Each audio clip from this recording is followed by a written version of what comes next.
everyone. Welcome back to the Anime Iceberg. I'm Megan, And I'm Meg. and today we're talking about Dr. Stone episode 47, With This Fist a Miracle. Yeah, in this episode, Kohaku has located the treasure left behind by Byakuya and the others, but it's encased in concrete. Senku has to devise a plan to quietly get at the contents inside so as to not alert the guards. That's a decent description. Mm-hmm. And this covers manga chapters 114, Silently Science Pierces the Stone, 115, 1 second, 1 grain. It also probably contains some of 116 as well, but so few I didn't think to mention it. Mm-hmm. It does for sure, because I had to look up a certain word that was in the at the end of the episode. Yeah, let's get into it. So Kohaku has found the Soyuz. And she first is like just trying to break it open. Is not really having a lot of success, but she does like break off a tiny piece and it like makes a loud sound. And I just love the voice actor like it's crumbling, but like super like I don't know. Tiny, mousy voice. Yeah, it's great. And so, like the episode description says, Senku has to find a way to break open the concrete without making a lot of noise because the ship is like directly under the inner palace. And so he is gonna make a silent bomb. And to do that, he's gotta make plaster. And he does by mixing some stuff together. Yeah, Science. science. Um, yeah, so he gathers the supplies, he drops off, and they use what they're now calling the mini mice mobiles to get the supplies to the spy team.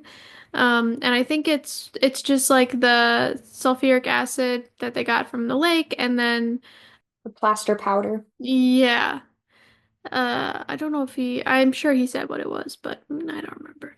I feel like he was explaining to Kohaku as she was using the things, and he started going on this long-winded explanation about, Yes. and then he And just stopped and went, "Oh, never mind. You don't care." yes.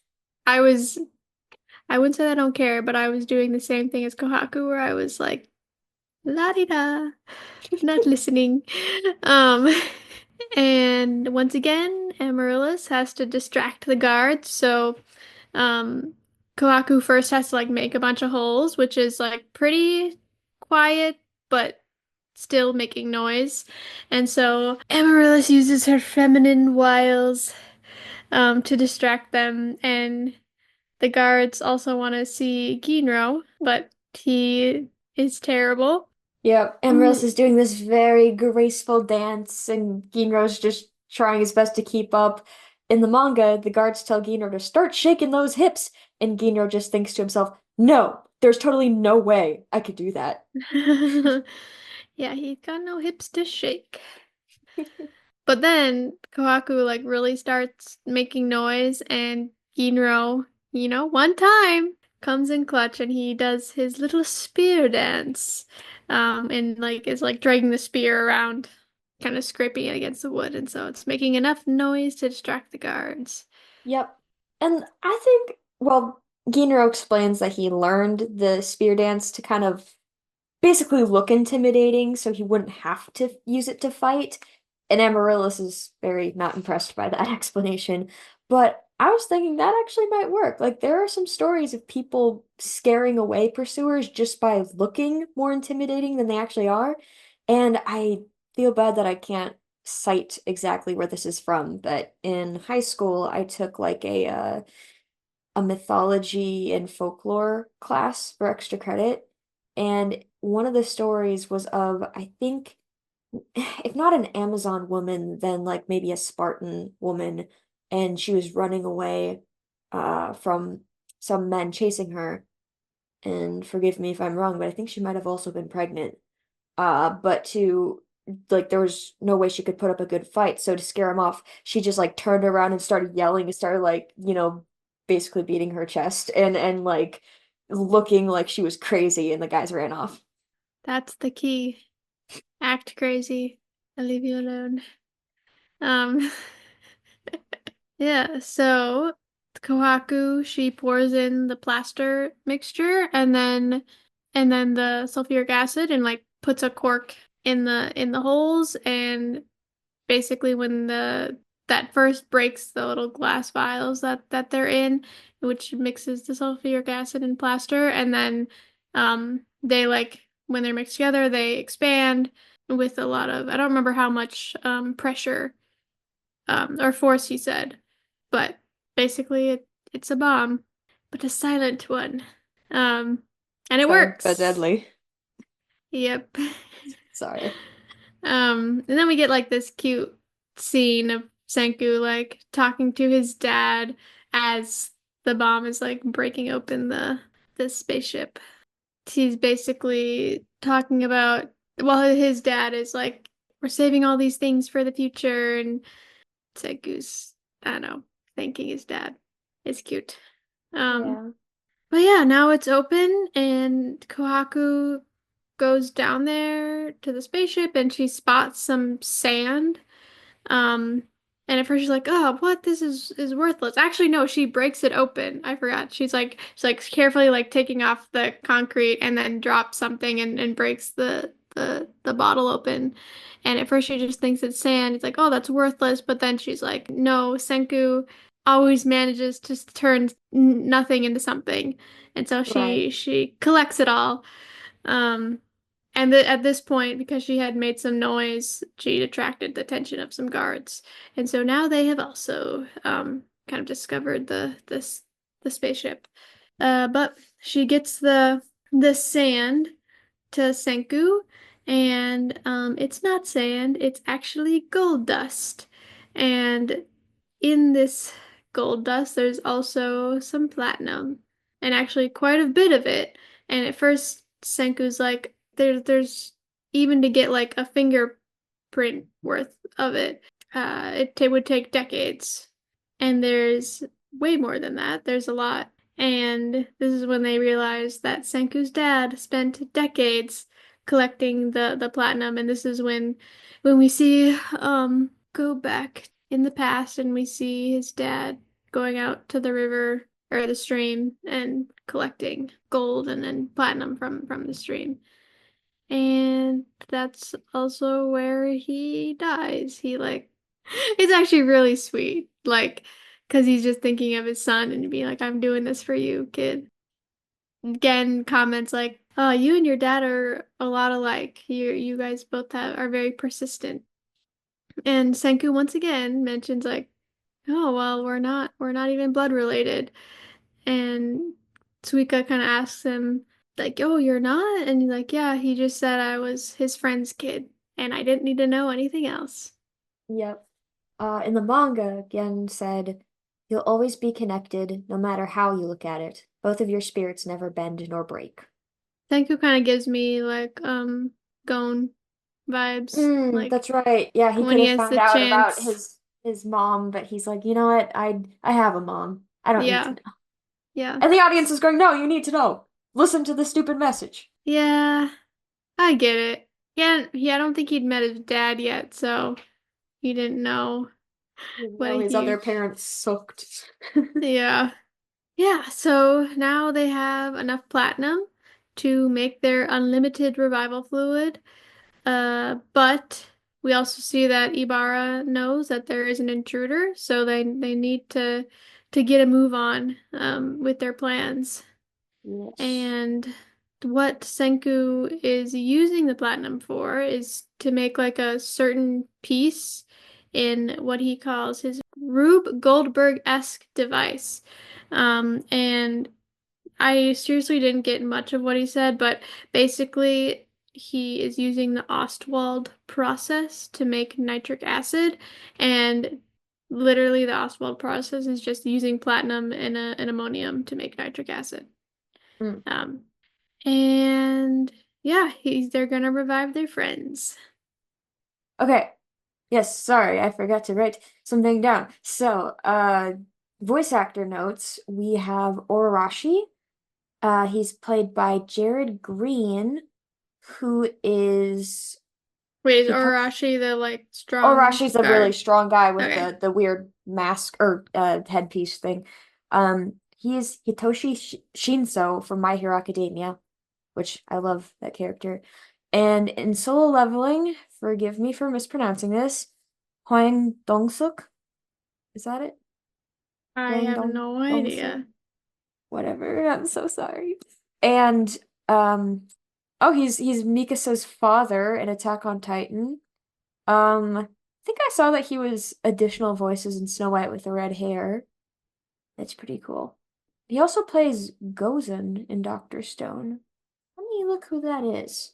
Oh, Rando from the Tsukasa Empire. That apparently got a name. Hmm. Yeah, guess. And according to Google, Orashi means storm. That's pretty cool. All right, Oops. Wait, I recorded in my notebook, but did not write it down. Senku did say get excited. oh, Once that's right. one time. Right at the end. This Yep. is exhilarating. Get excited. Okay. Oh, I had an extra thing. So, I finished watching Honey Lemon Soda, which was a shoujo that came out this year, and I have some thoughts, and I wanted to share them. So, the reason I started watching Honey Lemon Soda is because there's a YouTuber I follow, Manga Tama, and she recommends different manga series a lot, and usually for her recommendations, I end up really loving them. She gives like really good reviews and like says what the genre is, and like you may like this if you like stories such as, and so she's the one who I like uh saw she recommended The Fragrant Flower Blooms with Dignity, and I absolutely love that manga series.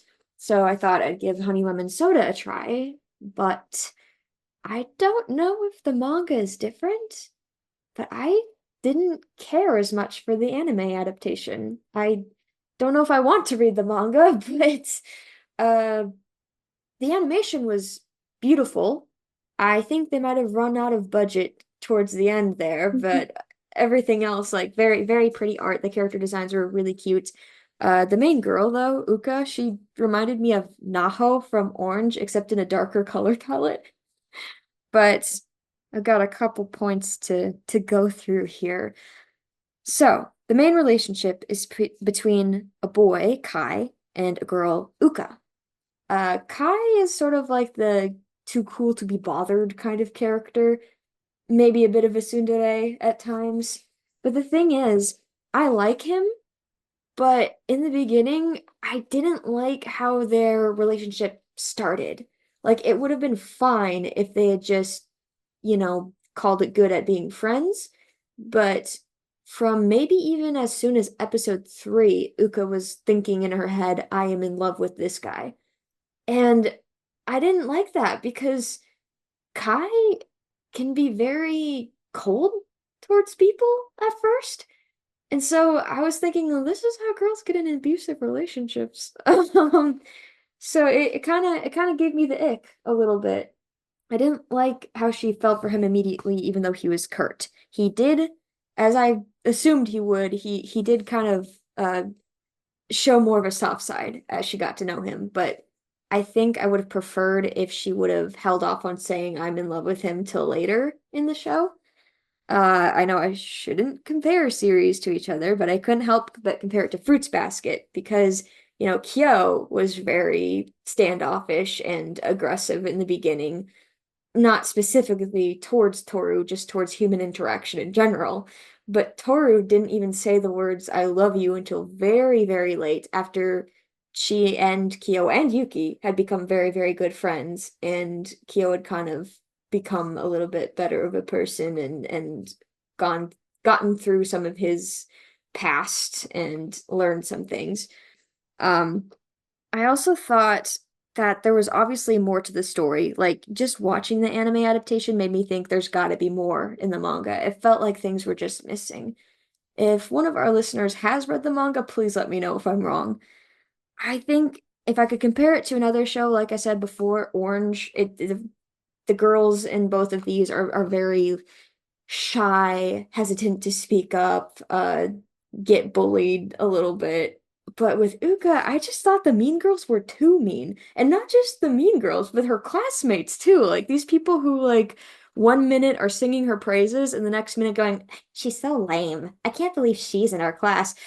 What is wrong with you people? This isn't how, I mean, like, yeah, teenagers can be fickle, but to turn that quickly is sort of like not very accurate. I feel like the show tried too hard to create drama. I mean, there were some really good friends that she had in the show, but yeah, just shoujo is kind of defined by overreactions, but this was a little much. And one of the girls, I was watching it in dub, and the voice actors are all good, but just I don't even know what this chick's name was, but the way she talked was like a valley girl on steroids, and I couldn't stomach it. And the girl that was in love with Kai but didn't get to be with him, one of two girls, she literally wailed when Oh my Kai was, gosh. yeah, when Kai said he There liked was Uka. more than one girl in love with him. Yeah. Barf, But honestly. the other one who was in love with him, Serena, she used to date him in middle school. First of all, please don't date in middle school. It never ends well. But I loved her. She might have been my favorite character because she defied the popular girl stereotypes. She's very pretty. All the guys definitely wanted to date her, but she was super, super kind. She stood up for the other girls who were maybe considered more plain than her, I suppose. She was super nice, and when she found out that Uka also was in love with Kai, she was happy because that meant she and Uka had something in common. And so I was like, Hmm. okay, if there's one good thing to come out of this show, it's Serena. So I'll take that. And don't get me wrong, there's some very cute moments in the show, some very quotable lines. But in the end, I'm in it for the banger intro and outro song, and that's it. Yeah. You know it's bad when like more than one girl is pining over a guy who acts like he doesn't care about anybody. Yeah. Like, And it was ugh. just there were so many moments that were just kind of cringe. Like they had a school festival and they had this like not pageant thing, but like, oh, what's that thing like the bids for dates or whatever? Mm-hmm. And like you could hear the kids in the audience commenting on each of the guys or girls who were getting, like quote unquote auctioned off. It was Mm-hmm. so mean. And I'm like, the teachers can hear you. Even when the bullying is going on with Uka, I'm like, you're talking very loud. The teachers can hear you. And no one's gonna say anything? Is it different in Japan? Because I thought they were more strict. I don't know. Can't Yeah, say. whatever. Anyway, So, what are you rating it out of 10? 3 or 4 out of 10. Whoa. Yeah. So, The not animation, recommending. the animation saves it, but I just, ah, I got so mad at some points. Well, good for you for finishing it. Yep. Woohoo. I might have quit. There have been some shows I've quit on just yeah. I feel bad, but I started Kimi no Todake. There might Yeah. be a new version. I'd have to find the redone version if I ever tried watching it again. But I found the old version and I started watching it and I really liked the main guy and the main girl. Super cute. But like for some reason it didn't grip me right away. And I just fell off. Oops. Nice. Yeah. I'm more the person that just I start watching something and then I'll watch a bunch of it and then it'll be like 3 months later, be like, oh, I should finish this. That's where I'm at with Link Click. It's been like Oh yeah. now it's only been like 2 or 3 weeks. But I have like 2 episodes left. Maybe it's been 2 weeks. I Hmm. don't know. All right. That's all we've got for this episode. So, Megan, what was your favorite line? Mine came from Senku. Nothing's achieved in a snap, dummy. This'll take patience and hard work. But you're right, someday it'll happen. And boy, did I need to hear those words, because I've been working on some art projects and Yes, and my line came directly after it, and it was also from Senku. We said science will quietly break stone. Do, do, do, do, do, do, do, do, do. Yep, exactly. Perfect. What did we learn this episode? Use patience and hard work to create a better future. Hmm. And then who pushed story forward? Byakuya for collecting platinum. Yeah, That man always comes back to be MVP at least once per season, right? right? Okay. I think that's about all we've got. We will be back next week with another episode. And sorry for the lack of bonus episodes lately. Um, We're gonna our stockpile later. yeah, our weekends have been very full, so no time to make extra episodes. But maybe in June. We also will have Yes. a very, very special episode in Yes, we sometime during this will. summer. So stay tuned for that. Oh yeah. All right. We will be back next time. Bye. Bye.